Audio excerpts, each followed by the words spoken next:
Representative, it's really great to have this conversation with you, and I love how substantive you are on policy issues, but I got to ask you some non-policy quick questions. I know that you're having a very interesting roller coaster ride with one of your colleagues, Marjorie Taylor Greene, and also Leader McCarthy. And I guess, as we sort of talk about the differences between parties, you mentioned even within parties, I'm wondering if there's a pathway for you and Representative Greene to potentially bury the hatchet or to be responsible if the Republicans win back the House.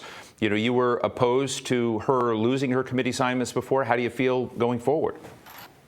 Yeah, I ran as a constitutional conservative, and I've told everyone, whether you're Republican or Democrat, that I'm willing to work with you if you are willing to work with me. But I won't tolerate members on either side of the aisle or even within my own party who are racist, who promote bigotry, religious bigotry or otherwise, or anti-Semitism. I've called out Democrats and Republicans alike, and I will continue to do so. I represent a swing district. I represent almost equally Republicans and Democrats, and it's important that I remain consistent on these issues, no matter who's in the White House or who's in the majority. And, no one can defend myself as best as I can defend myself against individuals, including yesterday when Congresswoman Greene lied about my record. That's not okay. And I felt incumbent to defend my record. I have a great record. I just came back on the heels of a trip to Taiwan, a bipartisan trip. The issues of aggression from China and Russia, they're real. And what I learned when I was over there overseas spending Thanksgiving with our troops, by the way, is that when we work together in a bipartisan way, we show unity in our country and around the world rather than this division that we have right now, we're stronger on the world stage. And I was really proud to be a part of this historic bipartisan trip. China demanded we cancel it, and Chairman Mark Takano and the other Democrats on board the congressional delegation would not stand down. We don't take orders from communists. And it's important that we show friends and partners and allies in the region that we're going to be there for them and to work together and show that strength so that we can take on China if and when need be. All these things are important. I've done a great job of working with both the left and the right. I've passed civil rights legislation with Hakeem Jeffries. I have worked on funding for scholarships for Gold Star families and veterans.